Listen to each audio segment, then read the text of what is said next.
আসসালামু আলাইকুম। কেমন আছেন সবাই? আশা করছি সবাই ভালো আছেন। কাছে দূরে যে যেখান থেকে আমার ভিডিওটি দেখছেন সবাইকে আন্তরিক ধন্যবাদ জানিয়ে আজকের ব্লগটি শুরু করছি। আশা করছি আজকের ভিডিওটি আপনাদের ভালো লাগবে। যদি ভিডিওটি ভালো লেগে যায় তাহলে প্লিজ একটি লাইক দিয়ে ভিডিওটি না টেনে সম্পূর্ণ দেখুন। আপনাদের কাছে হয়তো লাইক কোনো গুরুত্ব বহন করে না, কিন্তু আমাদের কাছে এই ছোট্ট একটা লাইক কিন্তু অনেক বেশি গুরুত্ব রাখে। কারণ আপনাদের একটি লাইক এই ভিডিওটাকে আপনাদের মতো আরও অনেকের কাছে সাজেস্ট করবে।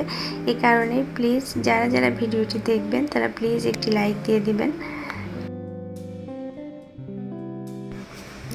আজ সকালে প্রথমেই আমি প্রথির জন্য একটু খাবার রেডি করে নিয়েছি, কারণ প্রথি পরপর 2-3 দিন ডিম রুটি খেয়েছে, সেটা আর খেতে চাচ্ছে না। গতকাল খাবার নিয়ে খুব বেশি ঝামেলা করেছে, তো এই কারণেই আজকে সুজি একটু রান্না করে নিয়েছি। আর এই টাইপের খাবার তার আবার খুব পছন্দের, এ কারণেই আমি এটা রান্না করে নিয়েছি। আর যেহেতু ঘুমে আছে, ঠান্ডা হতে তো মিনিমাম সময় লাগবে, এ কারণে প্রথমেই ওর খাবারটা রেডি করে নিয়েছি। আর এদিকে আমের আচার তৈরি করব, ঝুরি আচার, এ কারণে আম কুচিয়ে নিয়েছি। এই ঝুরি আচারটা শুকাতে তো 2-3 দিনের বেশি সময় লাগবে। রোদ ঠিকঠাক থাকলে হয়তো 2 দিনে শুকিয়ে যায়, কিন্তু আমার বাসায় অতটা রোদ নেই, এ কারণে আমি একটু সকালের দিকেই আচারটা দিয়ে দিচ্ছি, যেন সারাটা দিনে যতটুকু রোদ পাওয়ার পেয়ে যায়। তো প্রথমে আমি লবণ দিয়ে আমটাকে একটু মাখিয়ে রেখেছিলাম, এখন পানি ঝরিয়ে নিয়ে কিছু পেঁয়াজ কুচি দিয়েছি, এর সাথে একটু হলুদ গুঁড়ো দিয়ে ভালো করে মাখিয়ে এটাকে শুকাতে দিয়ে দিব।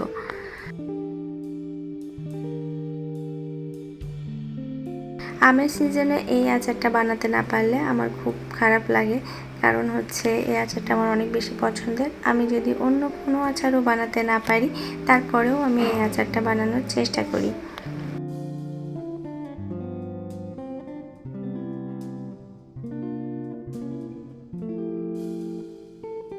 আপনারা যারা এই মুহূর্ত পর্যন্ত আমার ভিডিওটি দেখছেন তারা প্লিজ ভিডিওতে একটি লাইক দিয়ে দিবেন। আর যদি ভিডিওটি কোনো কারণে ভালো লেগে যায় তাহলে প্লিজ আমার চ্যানেলটি সাবস্ক্রাইব করে রাখতে ভুলবেন না।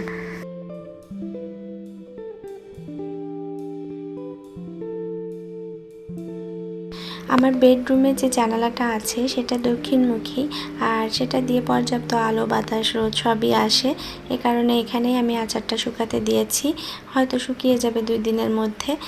আর এই যে আমি এখন প্রয়াসের জন্য একটু নাস্তা তৈরি করব, সাথে রান্নার জন্য প্রিপারেশন নিয়ে এসেছি। এখানে বেশ 7-8টা ডিম আমি ফেটিয়ে নিয়েছি, এখান থেকে কিছুটা আমি প্রয়াসকে এখন ভেজে দিব, যেটা ও এখন খাবে নাস্তা হিসেবে। আসলে প্রয়াস ইদানিং কেন যেন অন্য কিছু খেতে চাচ্ছে না, সে সকালবেলা 2টা ডিম ভেজে দিলে খুব খুশি এবং সেটাই সে খায়।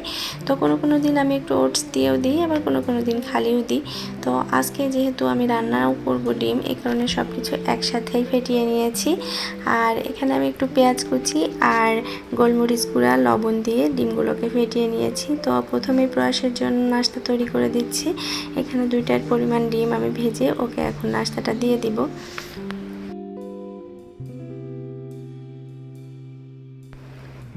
একটা নির্দিষ্ট সময় পর্যন্ত প্রয়াস কিন্তু ডিম খেত না।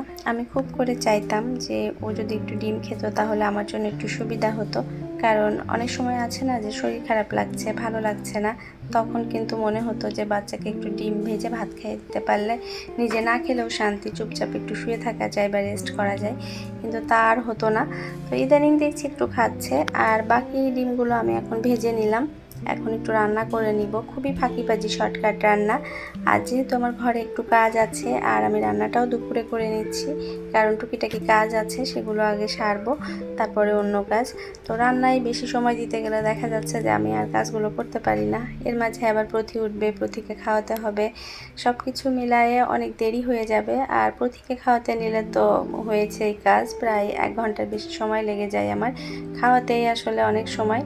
তো এই কারণেই আমি রান্নাটা এখন শেষ করে নিচ্ছি। অল্প কয়েক টুকরা আলু আমি এখন একটু ভেজে নিয়েছি প্রথমে তেলে লবণ আর হলুদ দিয়ে, আর এখানে এখন বেশ কিছুটা পেঁয়াজ দিয়ে একটু নাড়াচাড়া করে নিব। একটু কাঁচা জিরা দিয়েছি আর একটু মরিচের গুঁড়া, এই দিয়েই আজকে রান্নাটা কমপ্লিট হবে। আমি কিন্তু আর কোনো কিছু এর মধ্যে অ্যাড করব না, এভাবেই রান্না হয়ে যাবে। খেতে কিন্তু ভালোই হয়েছিল, খুব যে খারাপ হয়েছে তা না, মানে টেস্টটা অনেক ভালো হয়েছিল, কিন্তু খুবই ফাঁকিবাজি রান্না। এর মধ্যে আসলে কোনো বাটা মশলা বা অন্য কোনো কিছু আমি অ্যাড করিনি, কোনো রকম একটু নাড়াচাড়া করে রান্না করে নিয়েছি।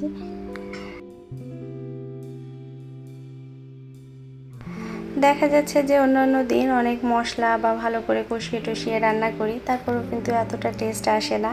আজকের এই সিম্পল খাবারে ফাঁকিবাজি রান্নায় ঠিক যতটা টেস্ট এসেছে, অনেক ভালো লেগেছিল খাবারটা। মনে হচ্ছে যে অনেক দিন পরে নতুন কোনো আইটেম খেলাম, এরকম একটা অবস্থা। কিন্তু আসলে তো এটা একটা ফাঁকিবাজি রান্না ছিল।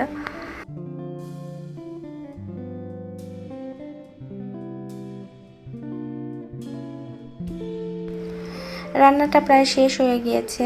এখন আমি বেশ কয়েকটা কাঁচামরিচ এখানে ছড়িয়ে দিলাম। দেখা যাচ্ছে যে এর থেকে ঝাল হবে না, কিন্তু খুব ভালো একটা সুগন্ধ আসবে।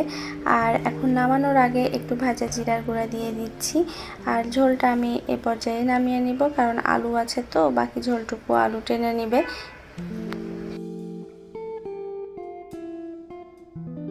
এ ধরনের ফাঁকিবাজি রান্না দেখানোর আমার ইচ্ছা ছিল না, কিন্তু যেহেতু ভিডিও করছি ভাবলাম যে এটুকু বা বাদ যাবে কেন, করে ফেলি আর কি। এ কারণেই করেছি ভিডিওটুকু। যদি কারো ভালো না লাগে প্লিজ ইগনোর করবেন।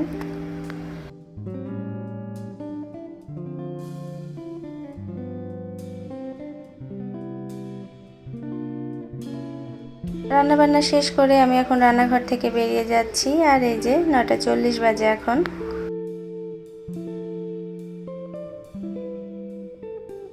ঘরের কাজকর্ম সেরে আমি অনেকটা সময় রেস্ট নিয়েছি খাওয়া দাওয়ার পরে। এখন বিকেলবেলা, তো ভাবলাম একটু পিঠা বানিয়ে নিই। ফ্রিজে অনেক দিন ধরেই চালের গুঁড়াটা পড়েছিল, বাইরের কেনা চালের গুঁড়া। তো এ কারণে মনে হলো যে নষ্ট হয়ে যাবে, তার থেকে পিঠাটা বানিয়ে ফেলি, পড়েই তো আছে। আর এখানে আমি ব্যাটারটা একটু লবণ, চিনি আর হালকা কুসুম গরম পানি দিয়ে মাখিয়ে নিয়েছি, সাথে হাফ কাপ ময়দা দিয়েছিলাম। এটা হাত দিয়ে আমি অনেকটা সময় ফেটিয়েছি, এটা চামচ দিয়ে আসলে হয় না। তো ভেবেছিলাম যে পিঠাটা ফুলবে কিনা, তো দেখা যাচ্ছে যে না, পিঠাটা কিন্তু খুব সুন্দর মতো ফুলেছে। এ ধরনের তেলের পিঠা বানাতে গেলে আমি ফ্রাই প্যান ইউজ করি, কারণ দেখা যাচ্ছে তাহলে আমি 3-4টা পিঠা একসাথে করে বানাতে পারবো। আর আমার সময় কম লাগবে, কষ্ট কম হবে। একটা করে বানাতে গেলে দেখা যাচ্ছে অনেক সময় লেগে যায়, আর চুলার পাশে অনেক সময় দাঁড়িয়ে থাকাও কিন্তু কষ্ট হয়ে যায়। তো এই কারণে আমি ফ্রাই প্যান ইউজ করি, যেন 3-4টা পিঠা একই সাথে ভাজতে পারি, আর সময়টাও কম লাগে তাহলে।